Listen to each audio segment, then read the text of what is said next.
इतना काम करते हैं। तो यही एक सपना लेके मैंने भी प्रिपरेशन किया था, और ये सपना पाते वक्त जिस स्ट्रगल से मैं गुजरा हूं, मैंने एक बुक भी लिखा था उसके ऊपर में।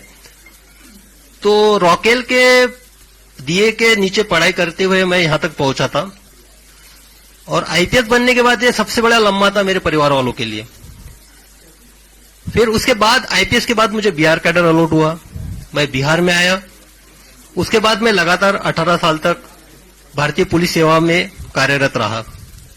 तो सबसे पहले मैं तमाम मेरे अपने बिहार वासियों को धन्यवाद देना चाहता हूं, उनका शुक्रिया अदा करना चाहता हूं, जो कि उन्होंने मुझे इतना ज्यादा प्यार दिया, इतना ज्यादा मेरे प्रति विश्वास दिखाया। और दूसरा, आप लोग जो एक न्याय देने की प्रक्रिया के अंतर्गत मैंने लड़ाई लड़ी है सेवा में रहते हुए, उसमें आप सब लोगों का, मीडिया कर्मियों का बहुत बड़ा योगदान रहा है, और मैं खुले दिल से एक्सेप्ट करता हूं। तो अभी जब इतने स्ट्रगल के बाद एक आईपीएस मिला है, और मैं आईजी रैंक पे था, इंस्पेक्टर जनरल रैंक पे, इसके बाद मेरे लिए अपॉर्चुनिटीज बहुत ज्यादा थी। मैं सेंट्रल में सीबीआई में जा सकता था, आईबी जा सकता था, आरएनडब्ल्यू जा सकता था, central paramilitary forces CISF CRPF है वहां पे भी जा सकता था। अपने आप का जो पर्सनैलिटी ग्रोथ था वहां पे हो सकता था, लेकिन मेरा जो मन था वो एक तरह से बेचैन था, क्योंकि मेरा ये पर्सनल मानना है कि जीवन में जो आपकी धरती माँ होती है उसका आपके ऊपर कर्ज होता है। तो धरती माँ के एक माटी का कर्ज वो वहां होता है जहां आपका जन्म होता है, जहां आपकी परवरिश होती है, और दूसरा कर्ज आपके उस माटी का वहां पे होता है जो आपकी कर्म भूमि होती है। मैं मानता हूं कि मेरा जन्म महाराष्ट्र में हुआ, मेरा नाम शिवदीप मेरे माँ पिताजी ने रखा, लेकिन जो शिवदीप नाम है, इसको सही मायने में जो वजूद है, जो एक पहचान है, जो एक आइडेंटिटी है, वो मुझे बिहार ने दी और इस कर्मभूमि ने दी। तो जब मैं इस आइडेंटिटी को देखता हूं, मेरे शिवदीप नाम को देखता हूं, जिसने आप लोगों के माध्यम से भी पूरे देश ने जाना, तो मैं अपने आप के लिए, खुद के लिए नहीं जी सकता हूं। जब मैं अभी पूरे बिहार को देख रहा हूं, यहां के स्पेशली युवा एनर्जी को देख रहा हूं, युवा पीढ़ी को देख रहा हूं, तो बिहार के आने वाले 10 साल में दशा और दिशा कई सारे सवाल मेरे सामने पैदा करती है, मुझे सोचने पे मजबूर करती है। तो मुझे लगा कि सिर्फ सेवा में रह के मैं अपने आप के ग्रोथ से ज्यादा जिस माटी का कर्ज मेरे ऊपर है उसके तरफ क्यों ना एक कदम उठाऊं, क्यों ना वो बिहार की दशा और दिशा में जो युवा ऊर्जा है, युवा एनर्जी है, उसको चैनलाइज के तौर पे एक माध्यम बनूं। तो फिर मैंने डिसाइड कर लिया कि निस्वार्थ सेवा देनी है। एग्जाम्पल के तौर पे बता दूं, अभी परसों रास्ते से जा रहा था, एटीएम के बाजू में एक सिक्योरिटी गार्ड खाना खा रहा था। बाजू में देखा, आप यकीन नहीं कीजिएगा, थाली में चावल थे, पानी डाल रहा था, इसलिए मेरा ऑब्जर्वेशन गया, उसमें पानी डाल के चावल खा रहा था पानी के साथ। तो वो तो पुलिस का काम नहीं है, पुलिस के पास नहीं आ सकता अगर मैं सर्विस में रहता तो। लेकिन हाँ भाई, उसके चावल के साथ मैं एक साग क्यों नहीं दे सकता हूं, अचार क्यों नहीं दे सकता हूं, उसके साथ रोटी क्यों नहीं दे सकता हूं, यह सवाल मेरे मन में था। तो मैंने सोचा कि त्याग करना चाहिए, इसलिए मैंने निर्णय लिया कि सर्विस से इस्तीफा देना चाहिए। तो अब इस्तीफा देने के बाद दो सबसे इंपॉर्टेंट ये थी कि जिनके वजह से मैं इस दुनिया में आया, मेरे माता पिता, उनको कॉन्फिडेंस जरूरी था लेना।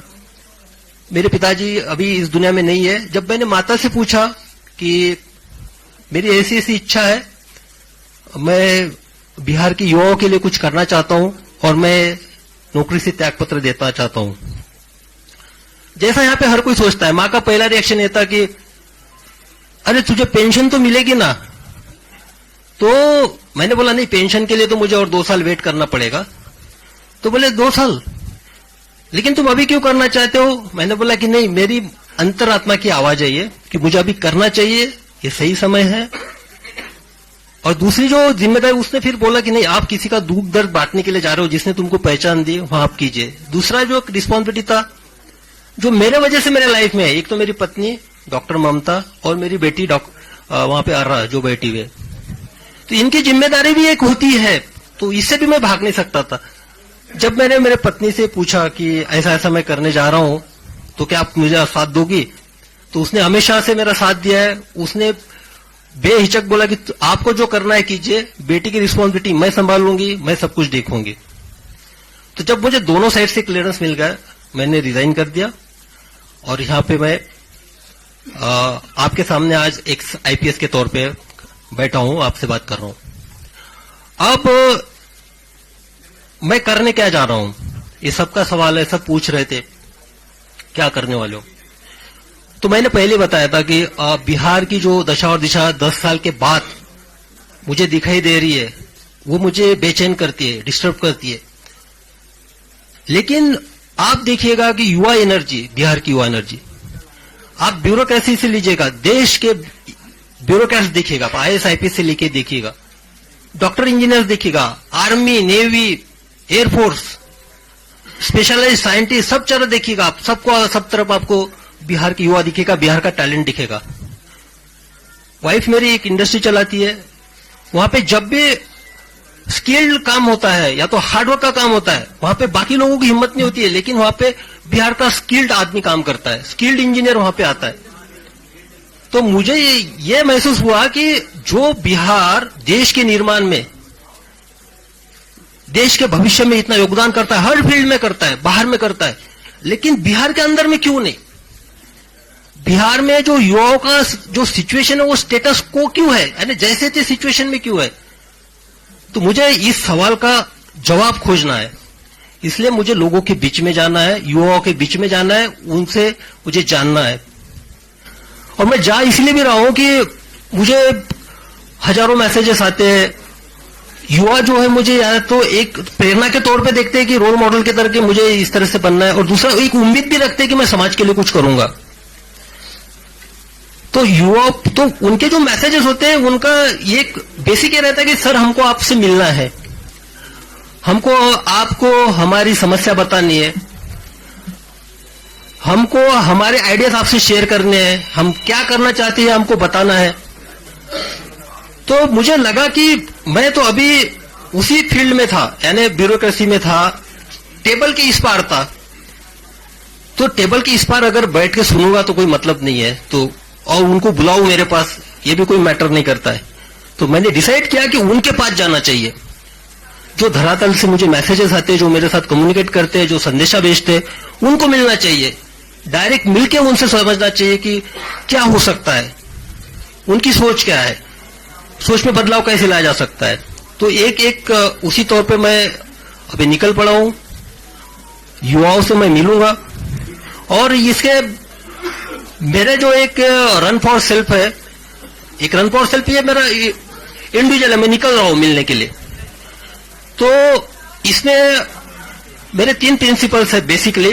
पहला तो ये है कि देखो, आप फिट है, मैं भी फिट हूं, आप फिट है तो आपका परिवार भी फिट है। और सबसे बेसिक जो है पूरे इसका रन फॉर सेल्फ का फाउंडेशन ये है, मैं किसी को क्रिटिसाइज नहीं कर रहा हूं, ना मुझे किसी सरकार पे बात करनी है, ना मुझे व्यवस्था पे बात करनी है, ना मुझे किसी की कमियां गिनानी है, ना मुझे किसी के पॉजिटिव निगेटिव पॉइंट्स गिनाने हैं। मुझे सिर्फ ये बताना है कि भाई आप इंडिविजुअली अपने आप में क्या बदलाव ला सकते हो, और वो शुरुआत अपने आप से करनी है। तो उसी के तौर पे बदलाव आपसे तभी चालू होगा, आप पहले फिट हो गए। फिट होने में इतना मतलब नहीं कि आपको कुछ बॉडी वॉडी बनाना है या ये करना है।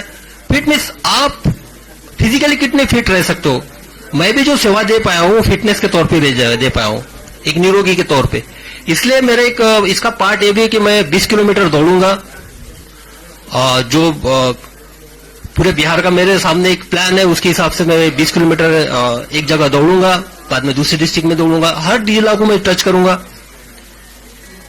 और उसके साथ दूसरा जो है, आप मेंटली फिट भी होना चाहिए, साइकोलॉजिकली फिटनेस चाहिए। यहाँ पे वो जो स्टेटस को की मैं बात कर रहा हूं, जैसे थे सिचुएशंस की, तो तो भाई मैंने देखा है, आप लोगों में एनर्जी देखी है। मैं जब पटना से ट्रांसफर हो गया था मेरा, why Patna is crying for this cop, एक आर्टिकल छपा था नेशनल लेवल पे, टाइम्स ऑफ इंडिया में, हाहाकार मच गया था, लोग रो रहे थे ट्रांसफर के बाद। और वो लोग कौन थे? वो लड़के थे, स्टूडेंट थे, जो 14 दिन तक 4 या 5 डिग्री सेंटीग्रेड में अपना अनशन पे बैठे थे 9 दिन तक। तो क्या था उनका? मैंने पासपोर्ट बनाया था या किसी को मैंने केस से निकाला था, उनके लिए मैंने क्या किया था। लेकिन वो मेरे लिए सामने आए थे, उन्होंने अपना एक रजिस्टर दिखाया था कि ट्रांसफर के प्रति। उनके जो आंसू है, वो आंसू मेरी जिम्मेदारी और बढ़ाते हैं। देखो, आपका कोई खून का नहीं है, आपका कोई रिश्तेदार नहीं है, आपका कोई सगा सोरा नहीं है, और आपके लिए रो रहा है, तो जिम्मेदारी और आप पे बढ़ती है। और उसके बाद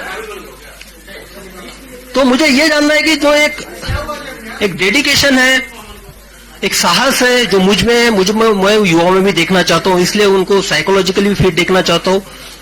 तीसरा सबसे इंपॉर्टेंट जो एस्पेक्ट है मेरा, वो है अवेयरनेस का। मैं युवाओं के बीच में जाऊंगा, युवाओं को मेरी अपील है,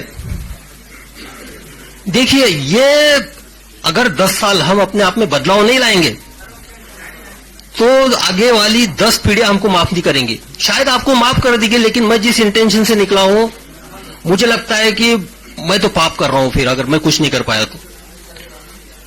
मैं जिस माटी ने मुझे नाम दिया है उसके साथ मैं गद्दारी कर रहा हूं। तो मैं उस इंटेंशन के साथ निकला हूं। तो लोगों से इंटरेक्शन करना है, स्पेशली युवाओं से, जो 10 साल के आगे की जनरेशन को एक नए मुकाम पे जाए, बिहार की दशा दुशा को बदलने की कोशिश करे, और उनसे बात करते हुए उनके आइडियाज आएंगे, उनसे प्रॉब्लम सुनने में आएंगे, सर आएंगे, तो मिलके बैठते हैं, मिलके चलते हैं। ये सफर हम सबके साथ का है, युवाओं का और मेरा सफर है ये। मैं आपके साथ में रहूंगा। जब प्रॉब्लम सामने आएंगे तो उसका सोल्यूशन भी हम ही लोगों को खोजना है, हम ही लोगों को साथ लेके आगे बढ़ना है। तो इसी के लिए ये 3 प्रिंसिपल के तौर पे मैं निकला हूं। और मेरे कर्म भूमि की शुरुआत मुंगेर से हुई थी, प्रोबेशन पीरियड भी वहां पे था, और वहीं से मेरा जो बिहार की जनता ने प्यार और मोहब्बत देने की कोई शुरुआत वहीं से हुई थी। तो मेरा जो शुरुआत होगा 4 तारीख को मुंगेर से होगा।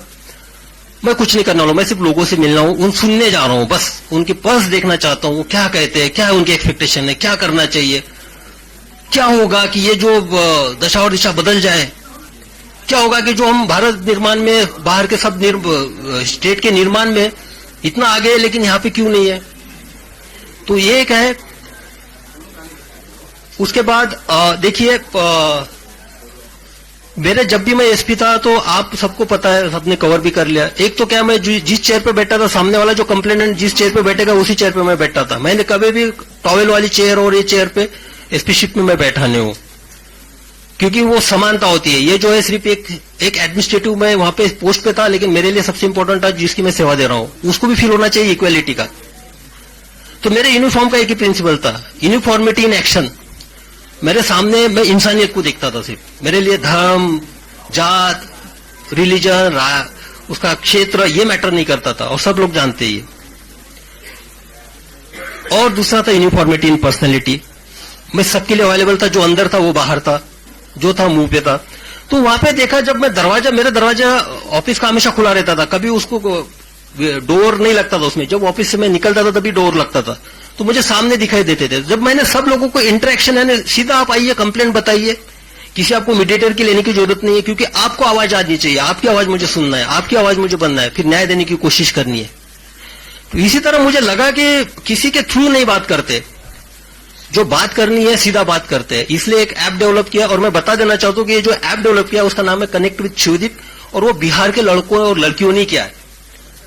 उन्होंने क्या, बिहार के लड़के और लड़कियों, वो सामने आए। जब मैंने उनके सामने एक आइडिया रखा, बोले कि नहीं सर हम डेवलप करते, तो उन्होंने कनेक्ट विद शिवदीप नाम का ऐप नहीं किया। उसमें आप डायरेक्ट कनेक्ट मेरे साथ हो सकते हैं, आप आपकी समस्याएं रख सकते हैं, क्योंकि बाकी जो इतने सारे प्लेटफॉर्म हो गए उसमें मैं फोकस नहीं कर पाऊंगा, तो इसमें मुझे एक आइडिया आ जाएगी। तो कनेक्ट विथ शिवदीप का ऐप का जो है वो भी आज ही लॉन्च, उसका ऑलरेडी हो चुका है, गूगल प्ले स्टोर पे आ चुका है। उस पर भी एक है कि आप मुझसे उससे कनेक्ट हो सकते हैं।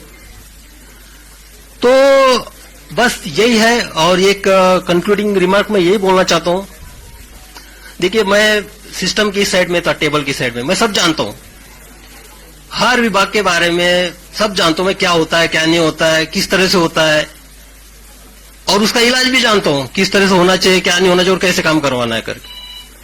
अब टेबल के उस टाइप में लोगों के साथ जो यानी स्पेशली युवाओं के साथ जोड़ के देखना चाहता हूं। और भाई मैंने यूनिफॉर्म छोड़ा है, खाकी छोड़ी है मैंने, यानी खाकी मेरे ये निकली है। लेकिन जब मैंने डेडिकेशन और एक इंटीग्रेशन के साथ, इंटीग्रिटी के साथ जो काम किया ना, ये खाकी अब मेरी चमड़ी बन चुकी है। मेरे ऊपर खाकी का यूनिफॉर्म नहीं है, लेकिन अंदर मैं खाकी हूं, मेरे इसमें सब यूनिफॉर्म है। तो बस उसी तौर पे अब निकल पड़ा हूं। अब आप लोगों का हमको सहयोग रहेगा। मैं आपके माध्यम से अपील भी करना चाहूंगा, जो बिहार की दशा और दिशा 10 साल में बड़ा बदलना देखना चाहते, अपने आप में बदलाव लाना चाहते, कृपया वो हमसे जुड़े, हमारे साथ सहकार्य करे। हमको बिहार बदलना है, क्योंकि ताकि अगर ये 10 साल हम कर पाएंगे तो आने वाले 10 नस्लें याद रखेंगे कि नहीं उस जनरेशन ने किया था। और आप सबको जानते हैं कि मेरा निस्वार्थ रहता है, स्वार्थ इसके पीछे कुछ है नहीं। तो बस सर आपने कहा कि मैंने खाकी छोड़ी है, तो क्या खाकी पहनेंगे क्या निकट भविष्य में? भाई सबसे पहली बात है कि मुझे पहले लोगों से मिलने तो दो, पर्स तो जानने दो लोगों का, क्या उनका क्या कहना है ये तो सुनने दो। मैं तो टेबल की इस पार था, अभी जाने दो। मैं अभी तो निकला हूं मैं। मोटिव ये नहीं होता है, मोटिव होता है निस्वार्थ सेवा, निस्वार्थ सेवा। सेवा का इसको कुछ और ज्यादा है खादी पहनने में। खादी के बाद सर आपकी और जिम्मेदारी जो है पूरा कर सके, ऐसा भी तो होता है। देखिए ये जो है ना, ये इस पे मुझे पहले पल्स देखनी चाहिए यंगस्टर्स की क्या है। यंग जनरेशन यही है, पता है यही है कि पहले से अभी जैसा कि अब ब्रेकफास्ट आप कर रहे हो, ब्रेकफास्ट के वक्त भी अभी लंच की भी खाना चाहते हो, डिनर भी खाना चाहते हो, तो बदहजमी हो जाएगी। पहले भाई देख तो लीजिए आपका पेट का साइज क्या है, आप पचन कर सकते हो कि नहीं कर सकते हो, उसको पहले देखने तो चाहिए युवाओं में क्या एनर्जी है।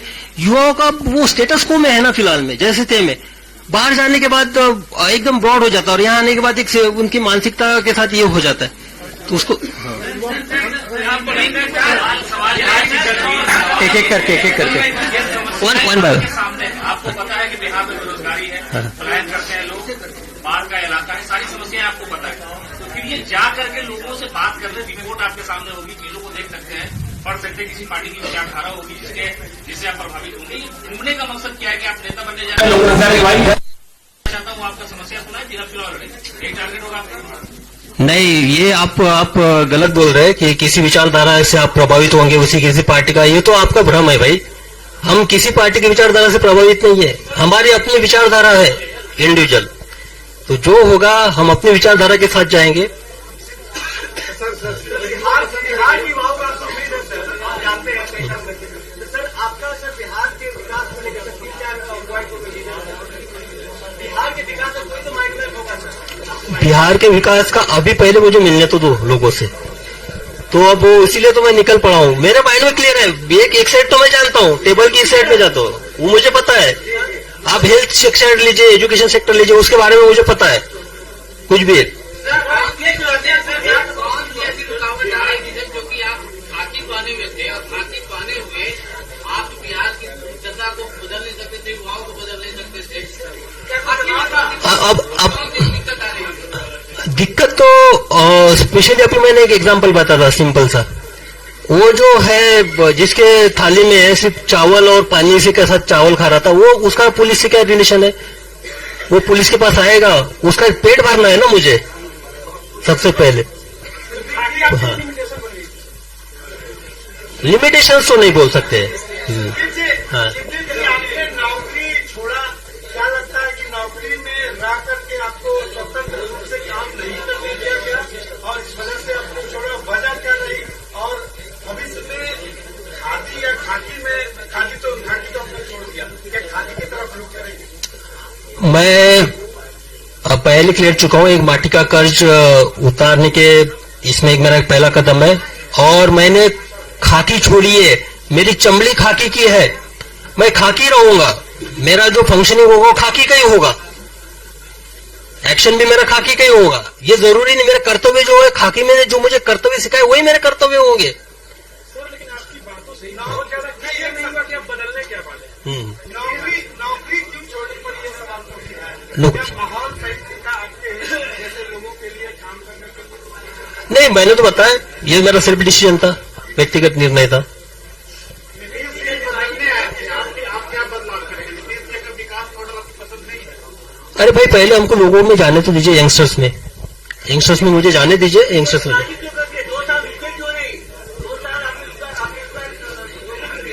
हाँ, जल्दबाजी ये आपको लगता है, आपकी अपनी सोच है, मुझे नहीं लगता कोई जल्दबाजी हुई है। चलो, थैंक यू। और सबसे ये मैं कहना चाहता हूं कि हर चीज को एक पॉलिटिकल एंगल से मत देखा कीजिए। और ये तो मैं क्लियर कट अभी बता देना चाहता हूं कि जो भी बाहर रूमर्स चल रहे हैं, मैं किसी के साथ जुड़ने वाला नहीं हूं। ठीक है, थैंक यू।